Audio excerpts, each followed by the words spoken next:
It is my great honor to welcome to the show actress, writer, producer, and activist, Amy Brenneman. Amy, welcome to the Pop Apocalypse. How are you? Great. Thanks for having me.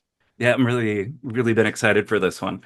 Um, all right, so we ask the same question at the beginning of the show each time just to sort of orient the listeners. And because we are brought to you by Harvard Divinity School and the Center for Study of World Religions, so what was your relationship like to religion growing up?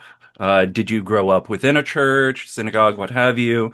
Were you raised by atheist parents or somewhere in between? I love this question. I was raised in a congregational church in Connecticut, where I grew up. My father did not grow up with any religion. He's, tall white guy from Ohio who actually had some Mennonite. Hmm. Brennemans are very, it's not a big family, and they were followers of Zwingli, and they came from Switzerland and settled in Pennsylvania and Ohio. My mother's Jewish. She was not raised with any. My grandfather was a very brilliant writer. She grew up in Ann Arbor, very anti-religious. Hmm. So when my brother came back from Oberlin and he said, "Mom's Jewish, but she's an anti-Semite," I was like, I think she did not grow up with anything. She was in the first class of women at Harvard Law School, where she met Hmm. my dad. And then they very randomly lived in northwestern Connecticut, and it was a very, very important time. The family friends that are my godmothers from that period of time, and there was a small Episcopal church, and they were very turned on by this idea of a life of service Hmm. in that very New England way. My father loves the Transcendentalists. He's wanted me to make a movie about Margaret Fuller forever. Oh my So, goodness. and he was an environmental lawyer. So I was raised in very religion didn't hurt me, and I was just a Hmm. natural devotional person. I mean, I just always had a little relationship to something bigger. Wasn't I like Jesus, but I also like the Buddha, and I Hmm. like a lot of people. Um, and I'm and then it folded into performing very naturally. We would perform Godspell in church and sing the Messiah in high school choir, and we didn't really talk about God, but I was just naturally drawn to it. It didn't hurt me. There was no system that hurt me, Hmm. It's except really for, late stage capitalism, which hurts us all. coloniality, but Yes. Okay, so I'm gonna go to the detour really quick. So, a Margaret Fuller movie. So, there's some very interesting juice going on here because I it recently was going around. Richard Linklater has been thinking about doing a transcendentalist movie for a really long time. And apparently Ethan Hawke was saying like that's the next big project. We're gonna finally do it. What I know this was somebody outside, but were you drawn to Margaret Fuller as well? Like big avid reader? not particularly. I mean, Uh, I read Little Women growing up, and I loved all that. And then I slowly, I mean, it's really Greta Gerwig's movie where I was like, oh mhm. wow, like this is part of. And then my father just started. He loved all the transcendentalists, but he's passed away now. But he was like, Uh, there's this woman, who's really unusual, and so. Yeah, I mean, Ethan, it's so funny. I just did a reading with Ethan. I just like oh, texted, but I think that I mean, you know much more about it than I do, but it's sort of these pockets of culture mm, that were so forward, but they were in terms of the gender stuff and what they were talking about, and it's very yeah. So I don't. uh, Yeah, this is my dad's. If I'm in that movie with Ethan Hawke, we can do. We can dedicate it to my dad. oh, it sounds wonderful. Yeah, no, they're just such a fascinating group. So forward in terms of gender, in terms of ecology, in terms of spirituality. We don't Yeah. have spiritual but not religious, if not for the transcendentalists. Yes. Um, Yes. so yeah, and uh, being inclusive, I'm glad you found your way to the Episcopalian fold. Yeah. That's there are different congregations. I will put it that way. So with that uh, sort of on the table now, so you go to Harvard and you're an undergrad and major in comparative religion. Okay, so what's the story there? What was it that sort of drew you into those classes in that study? I mean, it's funny. I'd had and it's funny too when you, as we're all doing, as one does when one gets older, like me, it's Hmm. like, oh, you sort of place yourself in historical context. I mean, I saw Diana Eck, before the holidays, and she's still in my life, and I was like, wow, you were young, like, you know what I mean? It's like, oh, Hmm. you're only like 10 years, I don't know, maybe 15 years older than me, and then the major hadn't been around that long, right? And that's part of one of the very interesting things being at the Div School, and sort of, how is religion taught, how is comparative religion taught at places like Harvard and other places. So realizing that, it was really that pluralism idea. And Diana, Hmm. so I did have that thought when I was a freshman. I was like, oh, there's this interesting religion or interesting major. I was doing a ton of theater, but there was Hmm. no theater department, which I actually think was sort of part of our journey. All of us that were doing theater at that time, and I'm sure still, even if with a department, we were such self-starters. I mean, there was nobody that told us how to do Brecht, so we just sort of did it, Hmm. So that was always going along too. Yeah. But I had to choose a major, as we all did. And then really, it was Diana. I mean, I would never have known about. I mean, I ended up. I assumed I would do something with Christianity, and then something comparative. I mean, there was from the get with Diana, I was like, all right, India is going to be part of this. Hmm. And then Christer Stendhal, who I think is a Sounds big right. deal. Yeah. You know what I mean? And I swear to you, every time I went into, during the shopping week for courses, I would go into anything. And I didn't do this too much, but the couple times I did, it was like, I'll take a course in Christianity. It was just, I felt like it was terrifying. I felt like I was in a Bergman movie. I was like, this is not fun. The fun Yeah. factor is very low. Yeah. So I just I mean, interestingly, the first course I took in Tibetan Buddhism was also a bit of a drag. I mean, the Hmm. Four Noble Truths and all that. So I spent about 7 months in Nepal in a study abroad thing in my junior year, and I went there. And Nepal's interesting because you can study lots of Hinduism, but then there's lots of Tibetans there too. Hmm. And the minute I walked into Bodhanath, which is one of the stupas in the Tibetan centers of community, I was bowled over. I mean, I just thought like how I'd never hung out with Tibetans, and I was like, wow, how does this religion that is so dour and such a bummer on the page turn into these people that I really have an affinity with? So I Hmm. ended up in Tibetan Buddhism, basically. But that was all Diana. Hmm. Okay. Um, so we've brought up your how acting was happening at the same time as you're doing the religious comparative religion degree. So my question, when you're doing both at the same time, do you feel any sort of like cross-pollination between the two, right? So as you're studying ritual or as you're studying these alternate forms of life that are, sort of separate from what you're used to, was there a connection between that and as you're developing roles at this point? For sure, for sure. And I think again, I think not having an acting team. I mean, I still don't have. I mean, I've studied acting here and there, but at a pretty Hmm. seminal. I mean, we were teaching each other, and Bill Roush, who's still my dear friend, he runs the Perelman Center for the Arts in New York, and these are, and we were sort of in the coattails of Peter Sellers and Joanne Akalaitis and the Worcester Group, so we Yeah. were very interested in. So I think I just found my way, my own personal way in, and it was very devotional. It's like, show me what you want to do. Show me. I mean, I have these thoughts and I have these ideas about what's on the page, but it's assume we'll talk about this, with your work and this podcast. It's like, Mm. how does it come through? I was always interested, and I'm still interested in how are things embodied? How does Hmm. this philosophy walk around in the world? What does it look like? So, and it's pretty similar to a role on the page, right? A role is words on the page, right? It's just this particular art form doesn't. happen unless somebody like you or me says those Hmm. words, right? Then that's, it's not a novel, right? It's not a, you know, so I think there was always, and I think also, one more thing I want to say about the Congregational church that I grew up in, the art could have been better.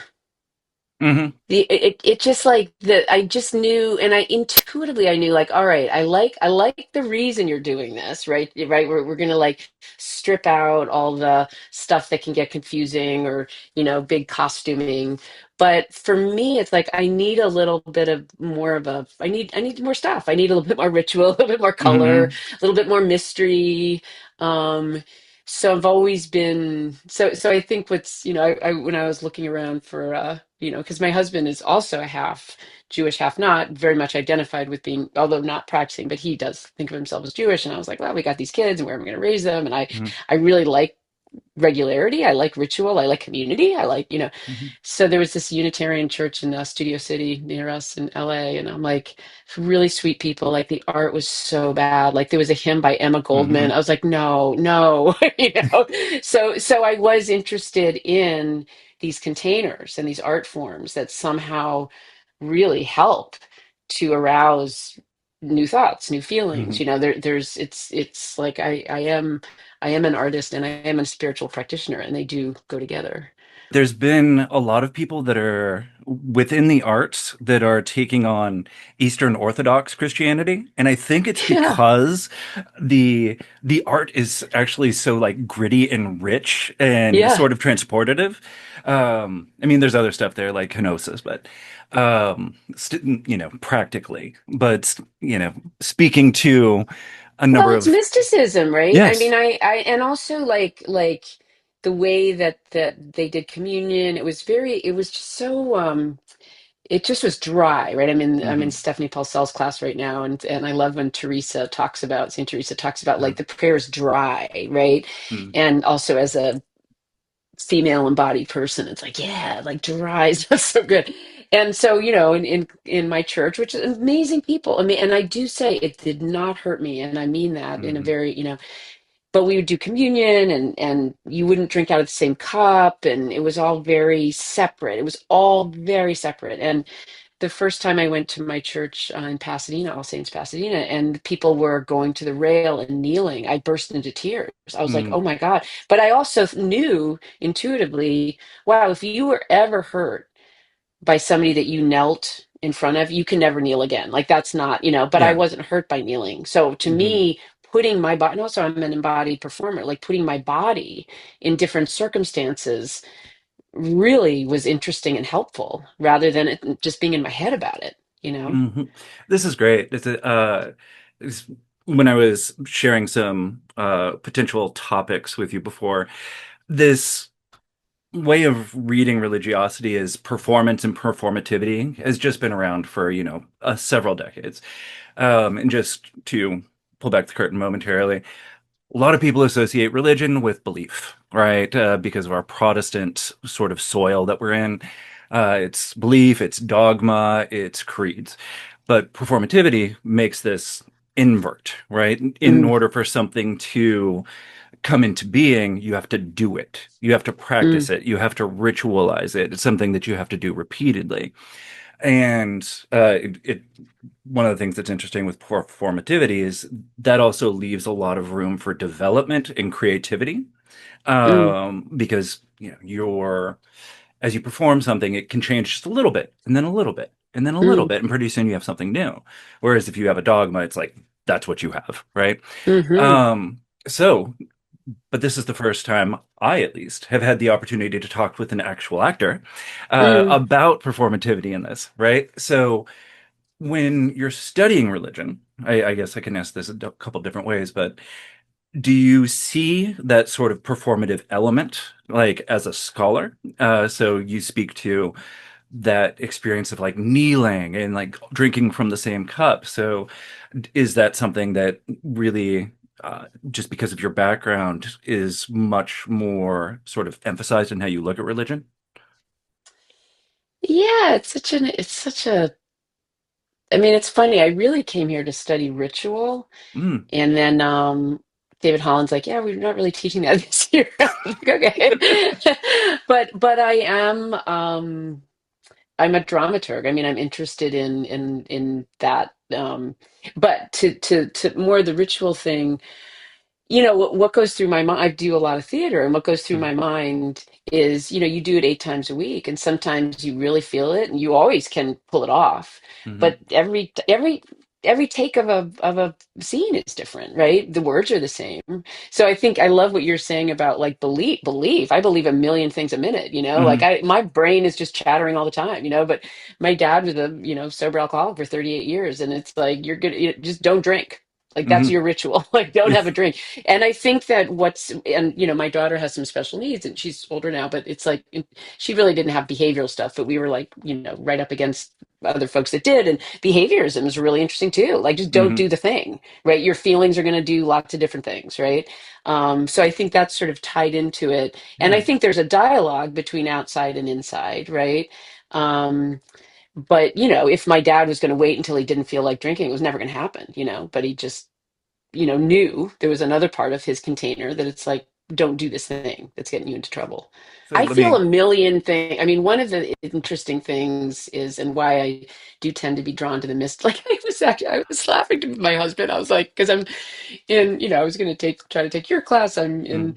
Stephanie Purcell's class. I'm doing Kimberly Patton's class about animals. And I said, God, it's exactly the way it was decades ago when I was an undergrad. Like, I should take the Old Testament. Yeah. And I was like, what's going on with the animals? Like, I'm always, entering in. And ultimately, I would, in a way, put that all with mysticism. Like, it's Rumi. Like, there's this place where it's like, morality, it's just it's a different perspective, because I have a saint and a sinner in myself. Hmm. I mean, one of the really interesting things about acting is, when I was 23 and I was like, yeah, happy, likable person. And I was cast as Clytemnestra. And I was like, I don't have any rage in me. It's like, guess what? I do, and Hmm. I brought it through that. Right. So I think the more I think of having millions of different thoughts, and, the better off I am. And probably that speaks to your work as well. For sure. And think I couldn't have asked you for a better setup to start talking about Carl Jung than all these different things that are happening inside of you that you are bringing out within your roles and also the class. But all right. So we crossed paths because I teach a class on Jung here. And you are very interested in Jung and have a nice background. So let's just start. When did you start reading and getting into Jung's work? Was it something that you came across when you were an undergrad, or is it something that you came to later?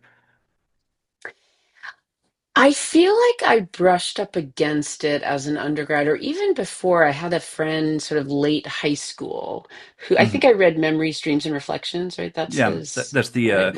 autobiography of sorts. Yeah. Yeah. And it wasn't like immediate, but I remember thinking that makes sense. Like the way every time, I still feel this way. It's like that just makes intuitive sense. That's actually close to the way, I, it always made sense to me. And then, it's funny, this teacher that I mentioned, Kim Gillingham, um, who Kim, Kim was just always, it's like the best actors I knew and the most interesting people, like would lead to Kim. And I was like, who's this woman? And then I, I think it was maybe 15 years ago that I started working with her. And it's funny, she's doing this 6 month intensive on Zoom, and there's people all over the world and it's it's it it's not shadowy or esoteric, but she part of the reason she wants to do this is she's like, you guys should know what this lineage is. Hmm. So this lineage is basically Jung. I mean, to boil it down, Jung and Stanislavski and Jung as like going to through Marion Woodman, so the kind Mm. of a more female, um, and then Stanislavski doing his thing. And there was a woman named Sandra Seacat who I never met in LA who was Kim's teacher. Mm. And so all of that is to say, you know, the the idea of the psyche being the real source of my creativity, right? And it's like my ego is the container, and it's like, okay, you got to make it to the set on time, and you got, but my ego has the ideas are really bad. Like it's sort of like the Unitarians. It's like it's Yeah. not very interesting, right? Mhm. So then this idea of the sturdy container within myself, and then also learning to do that on a set, like literally, Mhm. um, allows this other thing to come through, and then also using so that's one. Kim is a big touch point for me with Jung, and then also I have a therapist who's a Jungian, Mhm. which is relatively recent, but um, and that for a lot of reasons I wanted to put a therapist in place, but also with what's going on politically, I just thought there's a deeper. I need to look at this more deeply, right? I can't live on the Instagram Yeah. outrage thing. It's like what is act, and it's been very grounding, and the situation is as fraught as ever, but it's sort of like because I do 12-step work as well, and there is Mm. this moment where things become clear even though they're challenging. It's like that's what it is, and I feel like it's always through Jung's work that I can Mm. ground in a more essential story that's really clarifying and helpful. Oh, that's beautiful. So I really want to sort of like dive into this a little bit. Um, so you work with a therapist, with a Jungian therapist. I've done that as well. It's a really interesting sort of practice. Um, but have you also been interested at all in like dream work, active Oh yeah. imagination? Yeah. Yeah, so that's what Kim does. I should say that. Okay. It's literally called Creative Dream Work, Active Imagination. Yeah, so we it's my dream work is very, very active. And then the other Kim does lots and lots of different things, but one, and I don't know if this is Jungian or if this is Kim or it might be both, but to receive a script as if Mm-hmm. it's a dream, right? So in the same way that in a dream, you wouldn't go like, that's weird. I don't, you'd go like, oh my gosh, it's really interesting. So to receive a script as if it's a dream, Mm-hmm. the whole acting gig. So that it's like, am I going to be good or bad? Or, it's like, oh, we're interested in a different way in. I'll send you just realized I could do because since we've been on Zoom, Kim does these monthly or whenever she does it. But I'll send you a recording, and she's like dropping us down, and I mean all of Yes. these images that again, it's like Kim's so smart. I mean, it's all like then you see, you're in a place in nature, and then Mm-hmm. there's a person, and they give you something. So that's another way. I'm trying to think of really tangible ways. So when you've when you're dropped down, right, maybe a figure, a dream figure gives you something, or there's a gesture, right? And so we work a lot with gestures so that, and then you kind of can do it bigger and do it smaller, but if you're on the set sort of lost and like what's going on, and then you literally can do it, the gesture, it's like, oh, I remember this place, the source. Oh, wow. um you Okay. know and so it's this interesting, the top world and the inner world sort of grabbing hold of each other. It's like, can I but yeah, I mean, So she cool. got all those. Yeah. Yeah, I'd love to see it. And it seems as if she's very much plugged in with yourself, other artists, writers, which is really uplifting in a way. As I'm teaching this young class, and I've taught it a number of times now, it's crazy to look at from like the 60s to the 90s, the amount of films, novels, art that were coming out that were distinctly Jungian and inspired Mm, by Jung, it's massive. I mean, there's Star Wars, right? But there's also mm, Dune. There's everything that comes out of Jodorowsky's Dune, Grant Morrison, etc. Um, but it seems to have been a little bit more tempered more mm. recently. But I guess you can speak to that. Is there a sort of still a kind of guiding enthusiasm for Jung among actors, directors, writers, and it's just a little bit more subdued, or yeah, is he still? around, as you say. Yeah, I mean, was that in the 90s? Was it because was he canceled or I don't know what the current was he No, did he do? Oh, okay. I Because mean, I sometimes these think guys are like, yeah. so it's kind of like well, one, so teaching this class at HDS is kind of like out of nowhere in a way. Mm, Jung has largely b just basically not studied within mm, comparative religions for the last 30 something years. There was a very sharp turn into, questions about whether comparison is okay or how you do comparison. Can you do mm. universalism? Um, and so with that, Jung sort of went to the wayside. Yeah, And yeah, there's a lot of other ways of using Jung. I think the metapsychology is pretty interesting. But the thing that makes Jung so captivating, you spoke to this with Memories, Dreams, Reflections, is just like the personal myth part, right? yeah, Like going through your dreams, going through your errant thoughts, everybody has daydreams. Most of us have had some sort of like visionary sort of thing or imagination. Um, and the way in which those stories and those experiences transform you over time, right? That's really what Jung speaks to in a way that's richer and deeper than most. Um, but in any case, he just hasn't been around as much within the academic side of things. yeah, So I was curious if there's the same sort of like celebration of, because I mean, George Lucas was very vocal about being interested in Joseph Campbell and Carl Jung. Uh, yeah, Jodorowsky, as he's making Dune, I mean, Jodorowsky is just a Jungian. Like he does yeah, this whole yeah, psychomagic Jungian thing. So but you don't bump into as much like I'm an avowed Jungian and I'm making this Jungian film or book or what have you. yeah, yeah. But it sounds like the practices are very much still there. Well, yeah. I mean, thank you for contextualizing that. Because I was like a huge, I mean, one of the, and it kind of lives kind of adjacent to Jung, was I was a big Eliade person. Like to Hmm. me, I was like, that's one, it's like, oh my gosh, like that's, sacred and the profane. I mean, I still use that language and I'm like developing a character and Hmm. then, but I guess, yeah, it's like, okay, can these white dudes just kind of make these.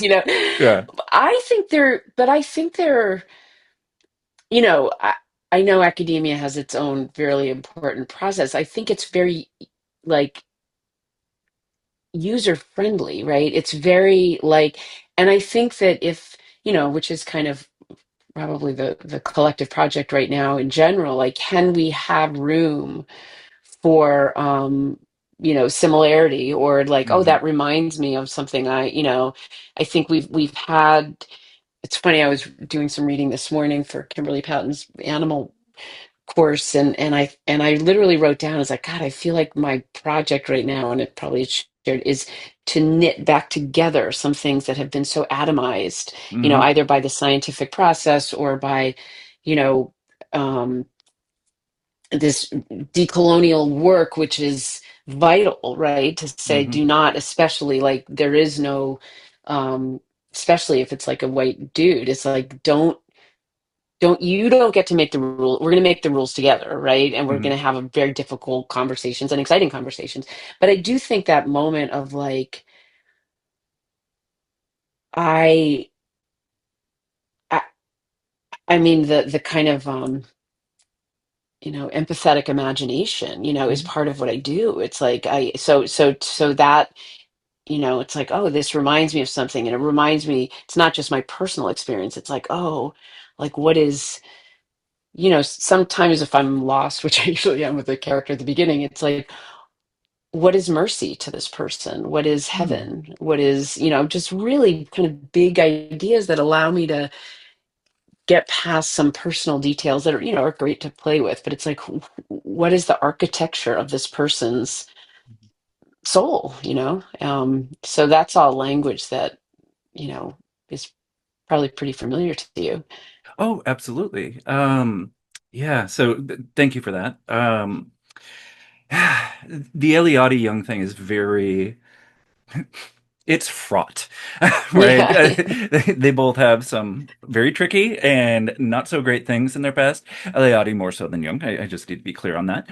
Uh, but So I'm just going to give kind of the spiel I give at the beginning of my young class too. Um, there's certain things that if we want Young to really like speak to the 21st century, and I think he can in the ways that you're talking about, um, have to first contextualize him. Like he was an early to mid 20th century thinker. There's just certain things that we should not expect him to have foreseen. Mm, That he so I'll put that to the side for a second. But also, like, he was trying very hard to, understand the psyche as capaciously as possible, mm, right? To taking in these different forms of mentality and being in the world and, not just rationality, but visions and creativity. Like, it's very porous and it's very broad. And so to that end, like I think there's room for a sort of decolonial Young, mm-hmm. right? That if Young was writing today, he would very much be on board. Yeah, I mean, like he would still have a certain like humans, human, we have brains, blah blah blah. But like if we want to bring these things into dialogue and into conversation with each other, they kind of illuminate one another by Yeah. through their different perspectives. And I think that's really valuable, right? Because as important as having making sure everybody is able to vocalize is, it's also important. Like, can we talk? Yeah. Can we sort of dialogue? Can we sort of like knit things back together, as you said? Because otherwise it just gets pretty messy pretty quick. Um, Yeah. And I feel like that's, I mean, this is my language, but there's a moment where the construction of my own individuated self is just my ego going like, you mhm, don't understand, or you can't, like I mean, it's just an interesting thing. It depends on what the intention is, yeah. So I think, um, and I work in a collaborative art form, which is a very particular thing, right? I'm not a novelist and I'm not Mm, a ceramicist. I mean, there's 200 people that have to, in their own way, contribute to a singular idea, and mm, that definitely needs to be language around the here's what we're doing and here's why it's important, and um, yeah, yeah. No, so speaking to having 200 people work on a thing, I could not be more excited to have you on to talk about the leftovers. Um, just to give a little, my song and dance at the beginning, when I named this show Pop Apocalypse, and thinking in terms of like apocalyptic myths in popular culture, the leftovers and Battlestar are what I had in mind. And as I was mentioning this to you offline, The Leftovers is as about as sophisticated a portrayal of religiosity that I have seen in either television or film. I am adamant that it would be fairly straightforward and also really rich to teach religion, particularly new religions, through leftovers. Like it is as good as it gets, and sophisticated, and really, in addition to like all the sociological parts, it seems to understand very well. It also just gets that so much of religion is about like anomie, right? So, nomos being order, right? What happens outside of that order? Obviously, 140 million people disappearing, that's as anomic as it gets, but also the visions, the madness that is just ripe through the show, and the ambiguity where you just don't know, right? Like so much of religion is this is ambiguous. How do we live in that ambiguity? Right. So anyway, I could not be a bigger fan of Leftovers. I'm so excited. Um, so to that end, though, you brought up uh, when you are approaching a character that you kind of have to ask yourself, okay, what is mercy for this person? What is it that is their being in the world?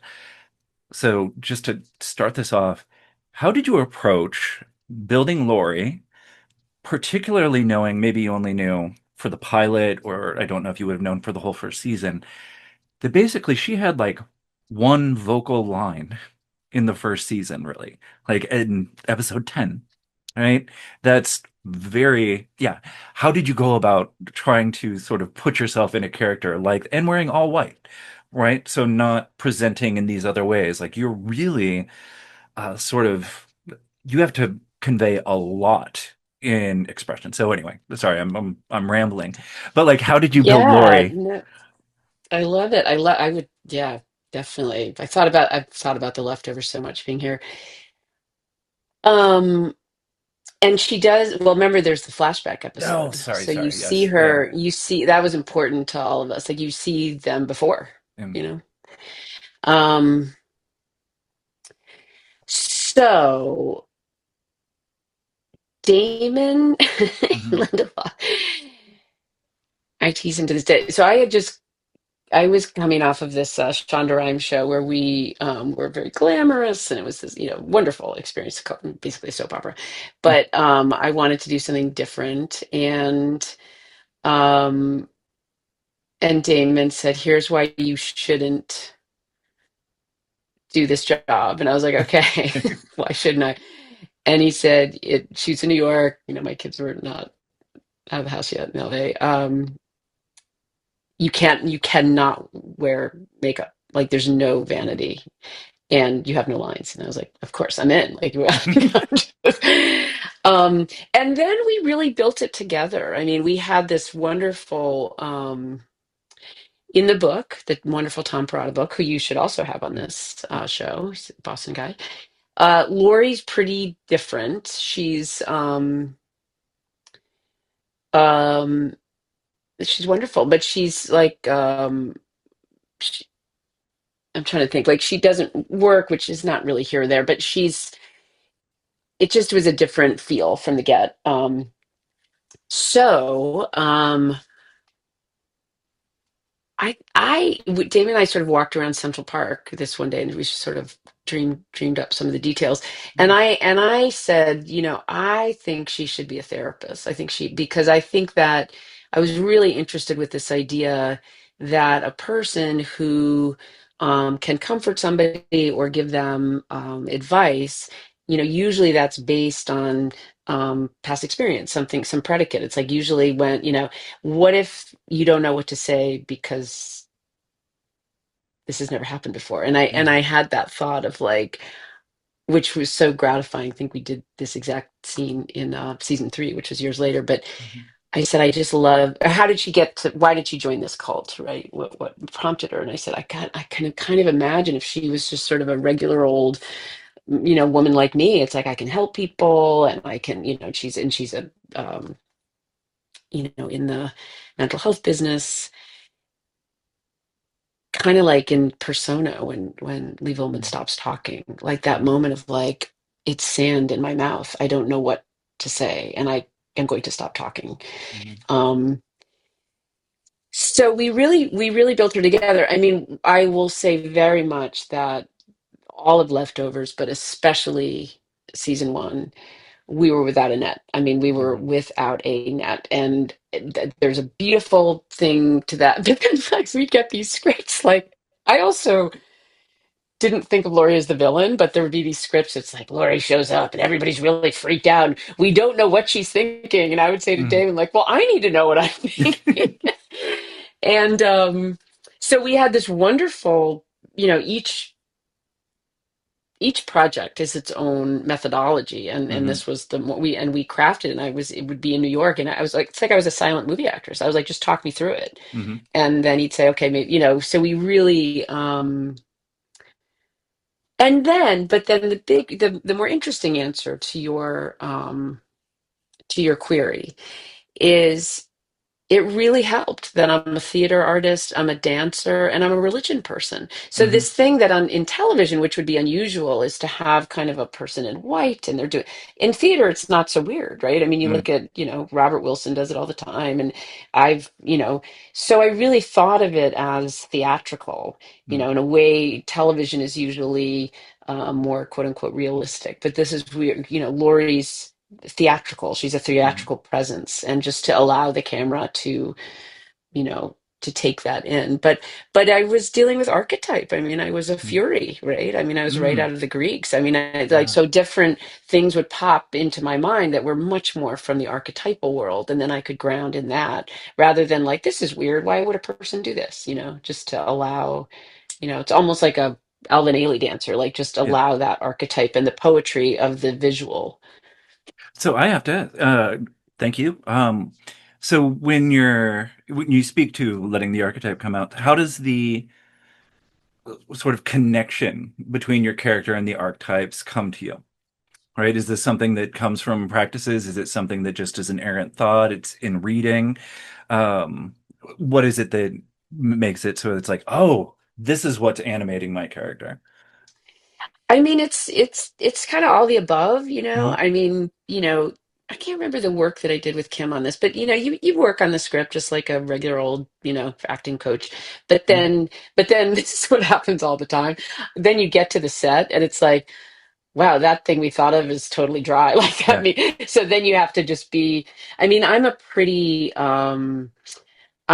interested in what is actually going on the set. So, and I'm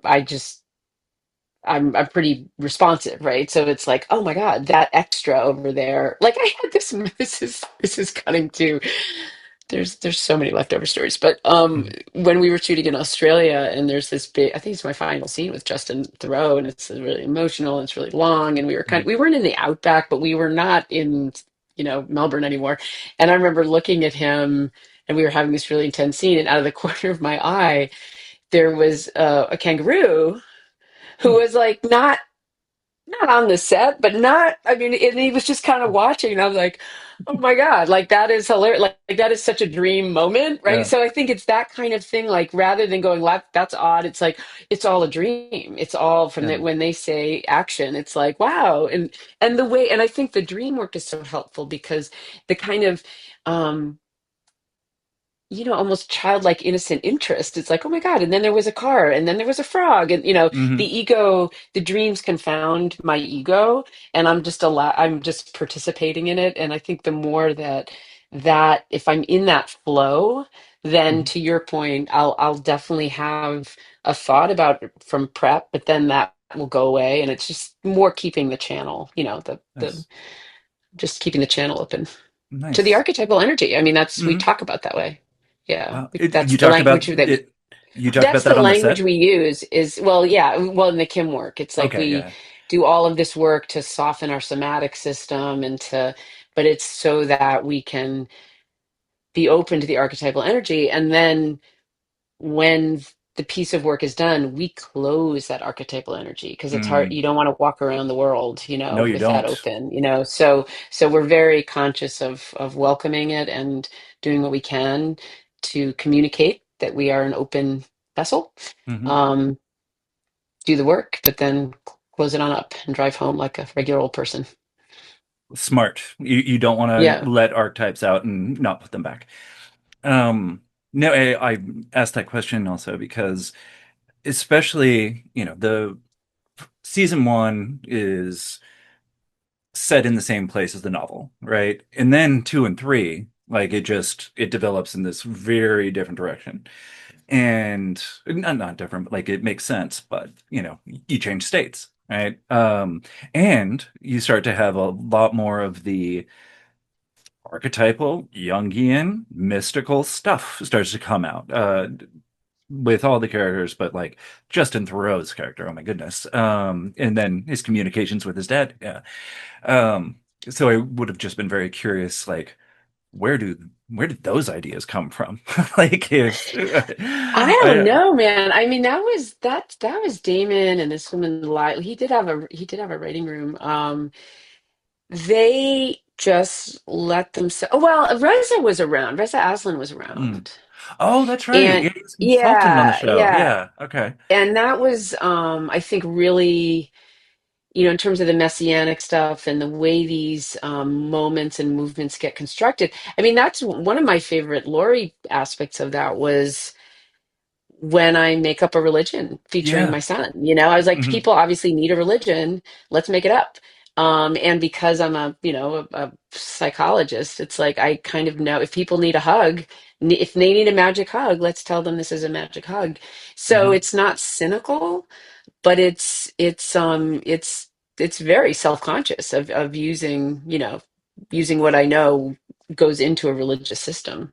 Yeah, that I really thank you for bringing that up. I really wanted to talk about that too because all of Laurie's uh, her character development you can chart through a religious studies lens, right? I mean, there's the therapeutic aspect, there's joining the guilty remnant, there's escaping from it, there's starting her own religion, there's the basically being I don't want to say like cult action network, but like the detox from Yeah. it.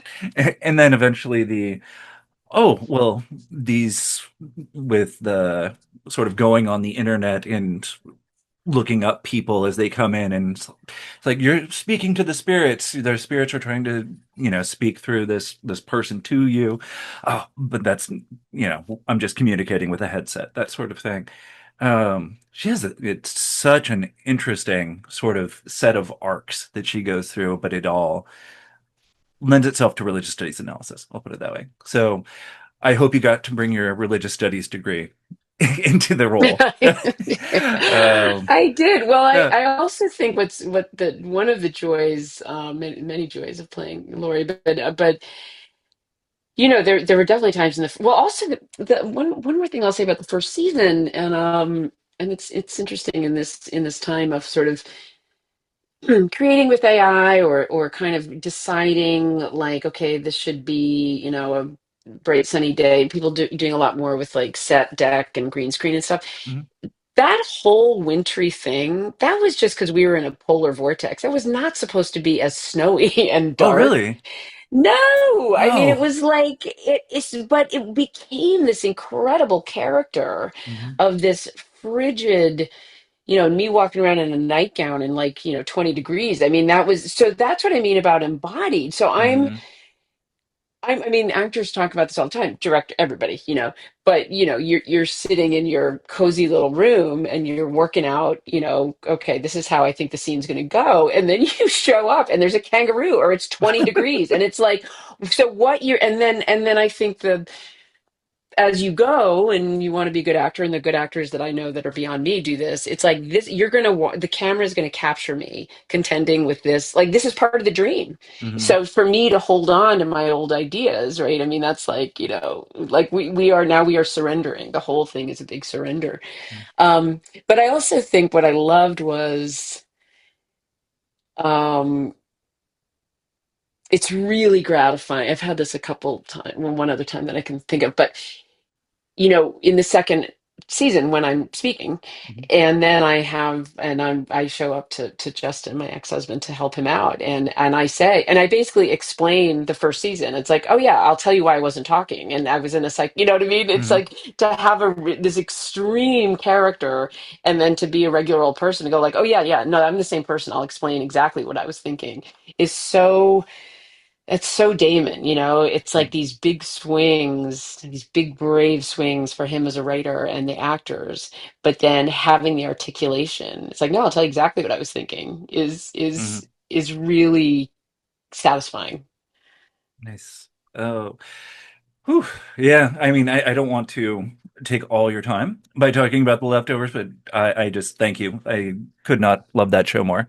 Um, oh, but let's see. Ah, And my so and my whole like, just to wrap up the religious studies thing, um did I tell you about the scuba thing? I mean, I don't know how anyway, you can cut this no. out, but just because you're such a fan. So I was in Melbourne and I got the episode where end up on the scuba boat, right? And so Damon calls me up. He's like, "How do you like the script?" I was like, "It's great. I love it." I said, "Do I die?" And he literally says, he said, you know, people are very moved by the idea that Lori might die. Like, it was the weirdest response.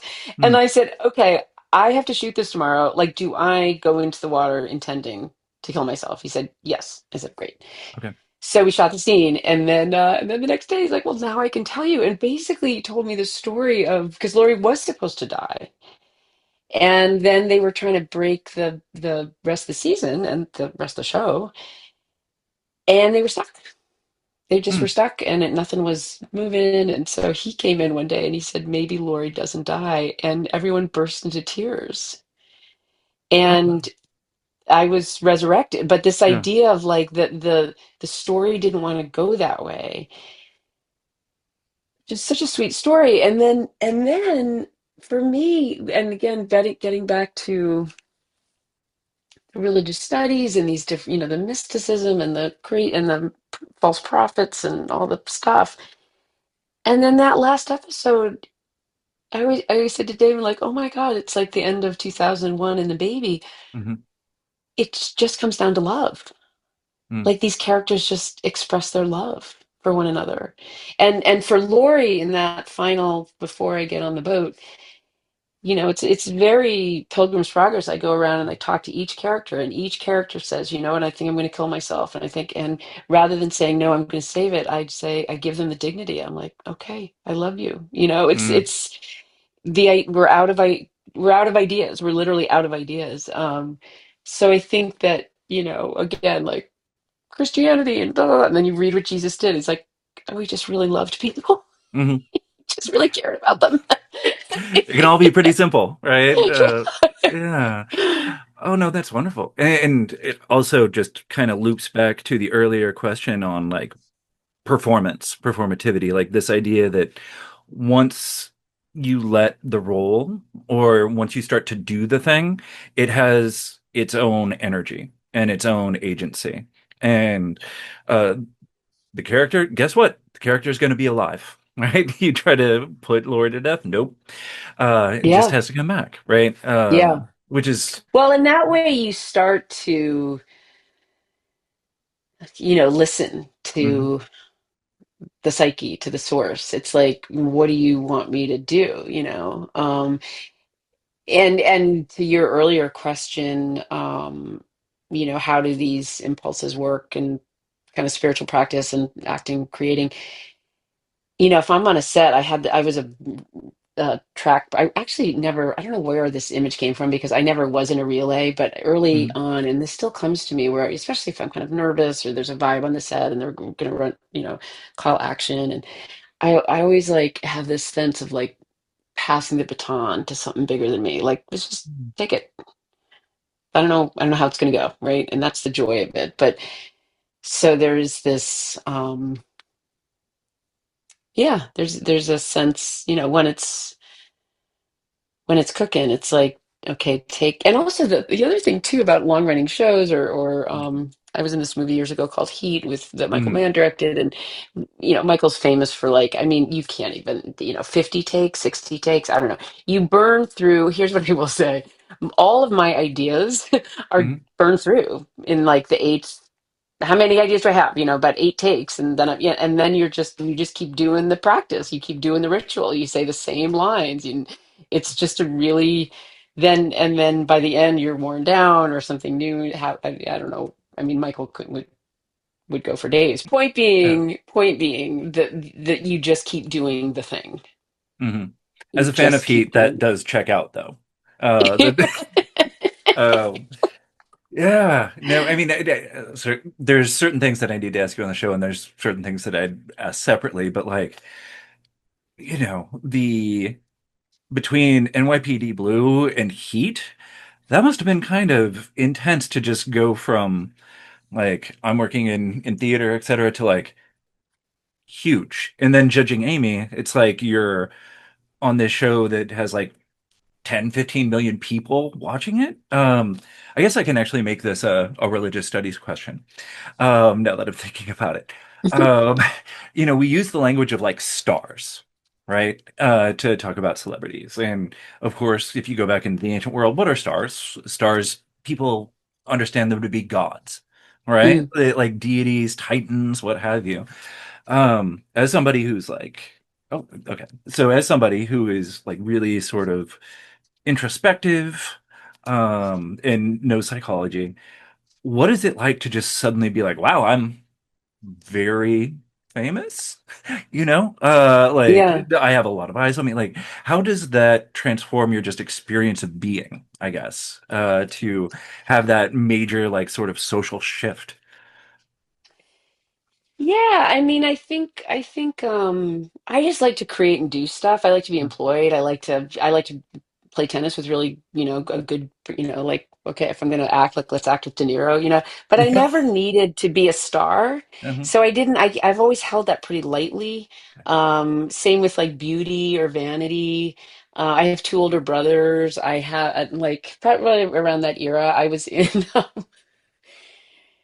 in People magazine as one of the 100 most beautiful people in the world. And my brothers were like, oh, really? In the world. So they went to Namibia. I mean, the endless shit I got about that. My mother's a judge, also Mhm. judging Amy, I created Yeah. with her. So Yeah. there was, so to the NYPD Blue thing and the Heat thing. And I did I was the girl on Stallone in a Stallone movie. Um, well, the Heat, and it was really interesting. It was, and I was the girl with these men, and It's a I'm a very man feminist. movie. Yeah. Yeah, and it's like, how did I get to, and so Michael's still in our lot. My husband and I mean, we adore him. But the Michael story is, I'd done NYPD Blue. I'd started to do other movies, and I had a big enough ego. It's like, I want to be the lead in a movie. I don't care if it's independent, but I don't want to be the girlfriend to, so this movie, the script was around, and Michael wanted to meet me, and I read the script, and I was like, I'm just so sick of men and guns. Like, I'm still sick of men and guns. Fair. And there was this other movie that I was waiting on, and like my agent was like, it's Robert De Niro. Like, you have to go meet on this movie. And I was like, Mhm. I don't. I mean, I'm happy to meet Michael Mann, but I don't. I'm sick of men and guns. He had originally had me come in or read for the part that Ashley Judd did so beautifully, Val Kilmer's wife, and I. Anyway, so I go in for this general meeting, and he said, I hear you don't like my movie. And I said, I don't. And he said, why? And he's like, because I'm so sick of men and guns. And why are they, and he always said, like, he knew at that moment I had to play that part because that's the only character in the whole thing going like, what the fuck is wrong with you? Like, I mean, she really is other, for she's Yeah. not of that world. But the other there's a lot of Michael Mann stories, but the other really interesting story was, so I got the part, and I was super excited. Then we had a couple months before we were going to start to shoot, and I started to look at like, why would and I think Bob's like 15. I think he's 20 years older than me, maybe right around that. So I thought, well, why would this young woman, right, connect with this guy who's very elusive and kind of weird, and so I did my little psychological work. I mean, this is way long before I met Kim, although it's an interesting way into archetype. And, I thought, well, she must be damaged, right? I mean, she must have Mhm. had kind of a not great thing with her dad, and like, to make this choice. So, came in, and we're starting to do the pre-production, and Michael's like, I want to know everything you're thinking. And I was like, you want to know everything I'm thinking? He's like, yeah. So I read some of the stuff that I'm thinking about. And I always remember I looked up, and Michael was like, no. What do you mean no? And he Mhm. said, she just falls in love. And a Mhm. million things went through me. One is, you're a freaking chauvinist. Like, what are you talking about? But because I had majored in religion at Harvard, literally, and also because I'm a dancer and an ex-life, I thought, oh, don't think of this as a person. You'll just get annoyed. Mhm. It is the quality of mercy. I mean, I'm literally Oh. playing Mother Mary. I'm playing this idea of this female that would provide salvation to the main guy. Also, he had just made Last of the Mohicans, which I loved, and I remember like, don't Mhm. just get into it. Just don't. It's going to be great. Yeah, I knew, I had trusted. Like, he loves his character so deeply, even though Mhm. but that was a very outside in kind of thing, right? Just do Yeah. it. And people remember that role to this day, but I remember, but after that, not long after that, I thought, I'm going to create my own show. It might go or might not go, but Mhm. what I was, and this is a Hollywood thing, it's also a Jungian thing. It's like, what I realized was like, oh my God, I'm a little bit in this pigeonhole of like, I can handle these male movie stars, and also have a sense of humor. Like, I want to create a role where I have agency, Mhm. where I'm happy, an idiot and smart, and happy and sad. Like, you just sort of I didn't want to be the object. I didn't want to be the projection for these men. Well put. And I mean, now that you say it, she is such a distinct presence in that movie. Yeah, okay. I might have to go back and rewatch Heat, but yeah. Well, and the way, Uh, and also the way I was just getting to know filmmaking. I still am, and it helped that I married a filmmaker because again, coming from theater, and Michael loves his characters. He loves them. The way he shoots them. You know what I mean? So that's what you feel too. Like there's so many characters and he loves every single one. Every single one is distinct. And mhm, that's what I kind of thought like, okay, it's not going to be on the page the most I mean, lots of screenplays read like they're just so dumb when you read them. But then the elements come together and it's a different art form, which I'm still learning about. mhm. Thank you for my for indulging me on this. Um, all right, so I definitely, as we start to come in for a landing, want to talk about your experience here as part of the Masters in Religion and Public Life program.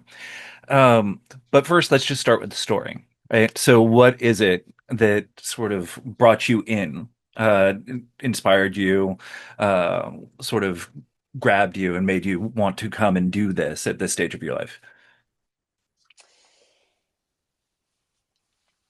Um, it just I just had such a positive association with the Divinity School and specifically Mm, because we as undergrads we took some classes and I just remember feeling I'm a funny mixture as many people are, and in a strange way Harvard held all that for me. mm, And I'm not the most academic person, but I have some kooky ideas and I just always wanted to come back. There were times where I was going to church pretty regularly where I was like, is there anything like chaplaincy, clergy? And I'm like, I don't think so. But what I see in my life and in the world is a need for a new, people talk about this a lot, like what's the new story, right? We're sort of this is the apotheosis of this particular story, mhm, which is the winner take all, not no care, no community care. I mean, this is kind of what it looks like, right? This is kind of America in 2026. So it's like, what's a better story? And then how do we express that? So I really, and on the more, you have to, um, because it's only a year program, you kind of say, and they're picking, we're all from different vocations, so you have to make a project. It's like, here's mhm, what I want to do. So it was really about ritual, creation of ritual and interfaith. I've married a couple of people, and they always say, "Oh, I don't want a big service." And I was like, "Oh, well, let's create something." And because then the dramaturgical part of me is like, "Well, let's do this," or I just love to playwright. I love, so it's. Um, there's a course, spiritual care for nuns, and it's like, well, ritual for nuns, because I have a deep belief in ritual and sort of telling your soul, here's where we are on this life journey, or here's how to process something. And so that's what I came in with. And then our country yeah, just broke. just broke. Yeah. And I started, as you said at the beginning, I'm an activist, and I'm a really embodied activist, meaning like I look on Mobilize and I'm like, I'm going nuts. What's going on near me? So I go to Mhm, overpasses and I go to, soup kitchens and I knock on doors. I'm just interested in the whole thing. And I was in LA when ICE came in June, and there was that interesting thing of seeing the administration want to say this city's on fire. I was downtown LA. It was not on fire. And in fact, there were mariachi bands. And I thought, mm, oh, this is really interesting. If there's a mariachi band and people dancing, it's going to communicate to people 3,000 miles away, like, this city is not on fire. If it was on fire, mariachi bands would not be playing. So I began very interested. And then anyway, I come here and I'm Kimberly Patton, who's my wonderful, very patient advisor. she's like, well, what's the question? How do we, and I was like, wow, there's so much suffering, and how do we live alongside with suffering without having it pull us down? I have kids, I have a happy life as well, and am I just a privileged person if I can tap into that joy? So it was all about suffering, suffering, suffering. And she's like, there's a Milarepa legend, and it's, he's in the cave, and these demons come. And I was like, okay, I'll write a play about Milarepa and suffering. Yeah. And for about a month, that was my idea, and it was such a drag. And I like never wanted. It was like, but I felt dutiful. I was like, I need to talk about suffering, right? Hmm. And then I was talking to Terry Tempest Williams, and she said, "So what are you writing on?" I was like, "Well, suffering." And it's really. She's like, "Yes, there's a lot of suffering." I was like, "Yes, there's a lot of suffering." And then I said, "But there's this other thing I'm kind of interested in, which is what I'm seeing on the ground. These and there's like this punky creativity Mm. that I'm really interested in." And she looked at me and she's like, "Yeah, write about that." And then she steered me to the Trickster.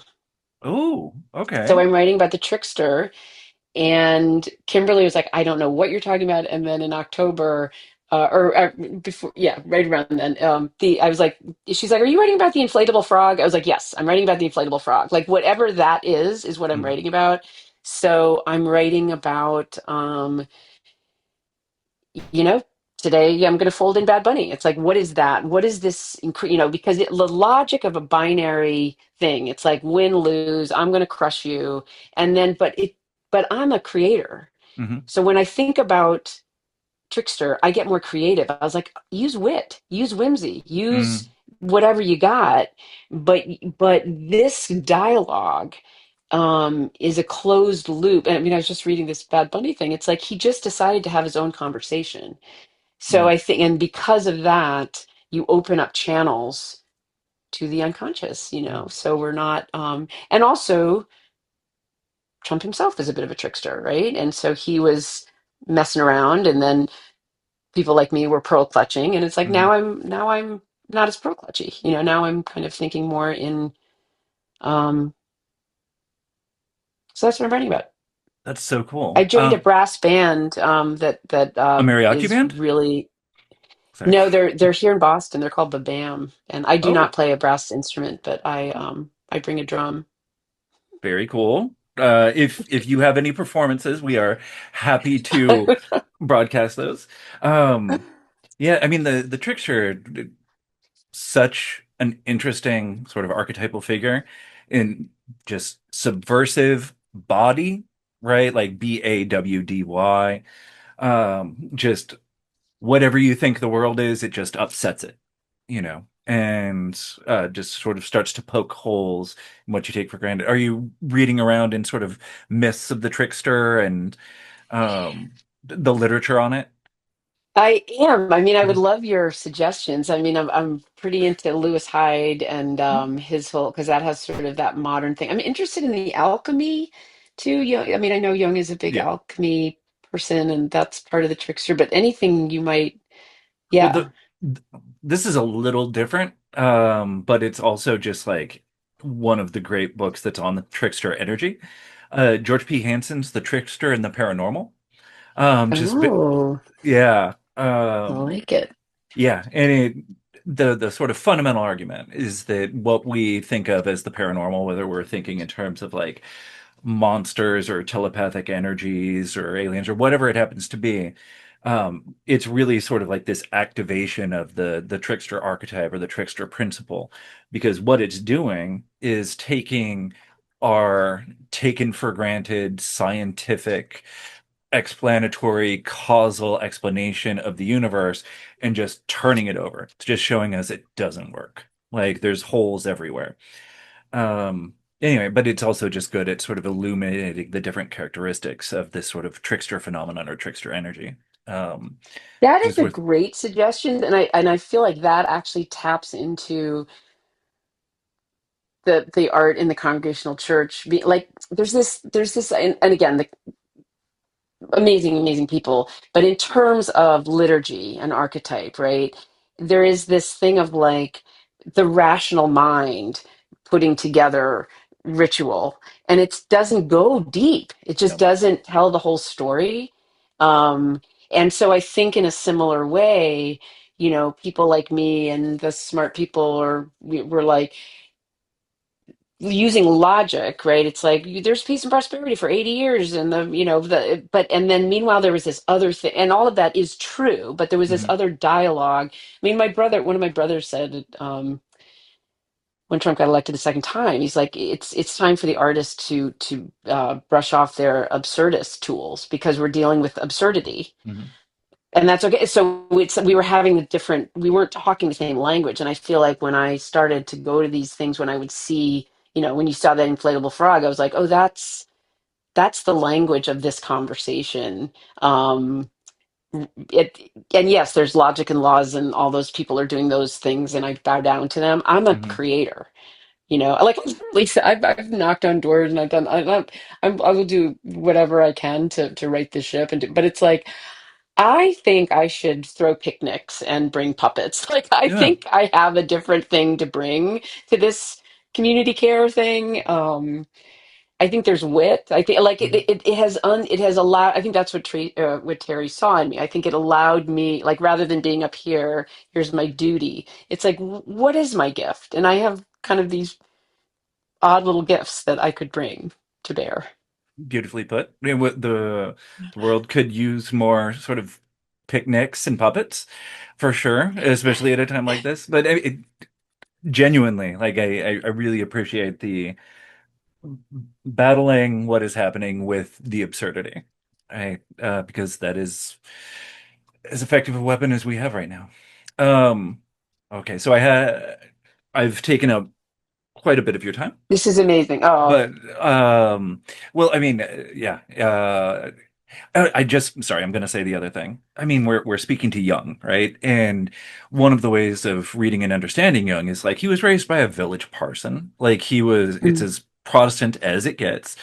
And what does he spend his whole early and mid-career talking about? It's like spiritual poverty, right? The ways in which mm, that these symbols, these ideas, like the effective numinous force of the religion is lost. And part of that mm, is modernization and, the ways in which, whether it's, science or industry or whatever happens to challenge those things, but it's also just if the ritual life loses its connection to the imagination, mm, you're pretty much toast, right? It just does hmm not have the same sort of grip. The archetypes aren't activated, if we want to use that mm, language, right? mm. And Yeah, if they're not, they're going to come out in ways that are very distressing and bad. So, yeah, um, finding ways of letting them come out, but be contained, as you spoke to earlier, yeah. as we're coming to a close. So you're writing your uh I guess it's thesis on, sort of trickster activism. Um, what comes after that? What are your plans for post master's life? It's a really good question. I mean, I've been doing my day job here and there.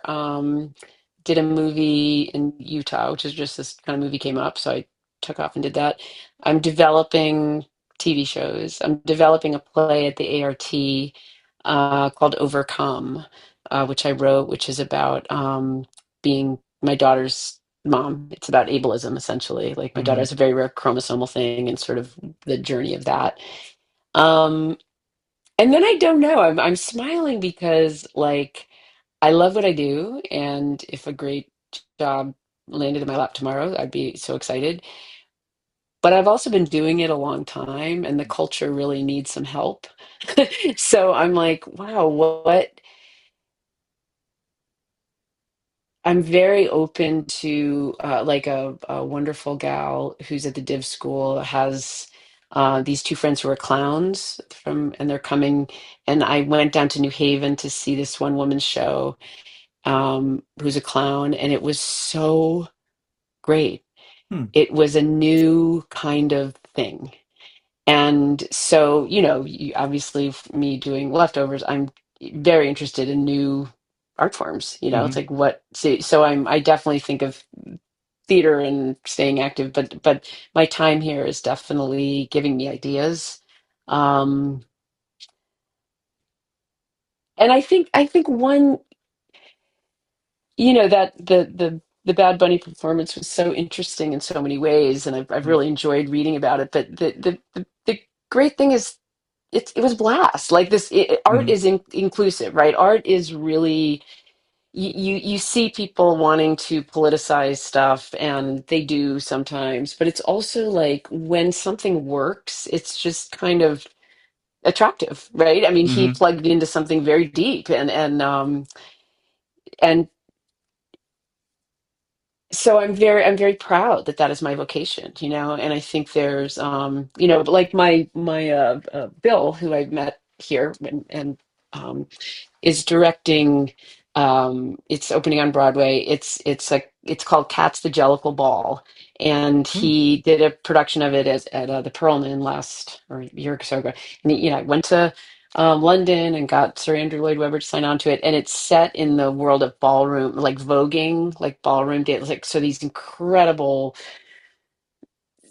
all sorts of people like that are incredible dancers who are, you know, of that world, and it's so queer and it's so fabulous, and it's sort of like that's the kind of thing I've always been interested in. Like, we're not actually going to talk about it, we're going to do it. Mm. And through doing it, you're going to see it. I mean, and I think that that is also one thing I think about a lot, which is, you know, especially in the last 10 years, where we know we don't want, especially at this moment, it's like, ah, we don't want X, Y, and Z, but what do we want? What does it look like, right? And so I think when Bad Bunny had that, like that very theatrical idea of like lots of people having a good time, like that Mm-hmm. looks good, right? No matter what you're, and yeah, you can get in your head, like he's speaking Spanish and that's weird. It's like, okay, I guess. Do you want to be in that party? That Mm-hmm. looks like a fun party.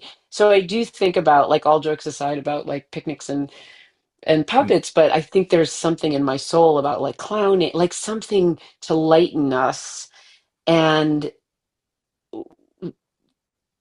change the conversation. I'm bored of this conversation. I'm bored. You know, I get haters, not a ton, but I do. Mm-hmm. Um, and I used to, you know, the first time that energy comes out, mostly for reproductive stuff, because I talk Yeah. about abortions and my own abortions and stuff. And the first time that, you know, especially because I'm an actor, I'm a people pleaser, everybody likes me. And it's like, wow, that person does not like me. And they're probably a kind of a violent person. And the first Yeah. time it happens, it's so upsetting. And now it's not. It's just like, oh, wow, okay, all right. You know, I feel like a sturdier person. Yeah. Well, I mean, especially having a strong social media presence. Like, I can't even imagine if you wanted to duck inside your DMs or whatever, or the comment section with your activism. I imagine that would get ugly quick. But I'm glad it's less than it had been before. But Yeah, it's wonderful to hear you speak to the idea as I'm listening to you.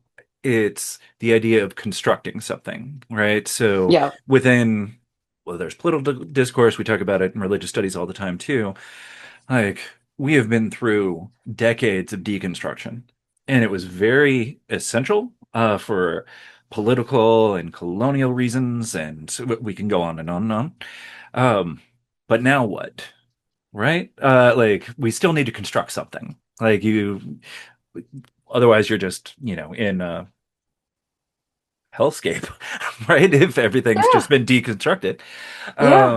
So yeah, it's just No, that's it's a good. really, and that's a very very very real world moment Uh, that again, because I'm in a collaborative art form, right? So you have actors or writers or whoever like grousing around like, you know, this script is dumb, or I don't like this line, and then mm, the really good directors or producers will say like, okay, what's a better idea? mm, We got to say, you know, and I think that's the next thing. It's like, what do you want? What does it look like? What is mhm, it, you know? And then we can and yeah, I know that, you know, my son is at Berkeley, and flirting with the tech bro. I mean, he's fabulous in every way, but the whole mm, tech bro thing of like, I literally don't know. And maybe because I'm just of a certain age, but it's like, move fast and break things. Like, mm, okay, then it's broken. mhm, Then what? Well, how are you going to rebuild it? Like, give me an idea, you know? But it's sort of this, you know, Jimi Hendrix, you gotta die, everybody dies by the third. It's like, what are you doing? What do you want? And I think with the tech bros, it's like, well, I want your money and your data, and then I'm gonna go to Mars. I mean, I think Yeah, it's pretty nihilistic.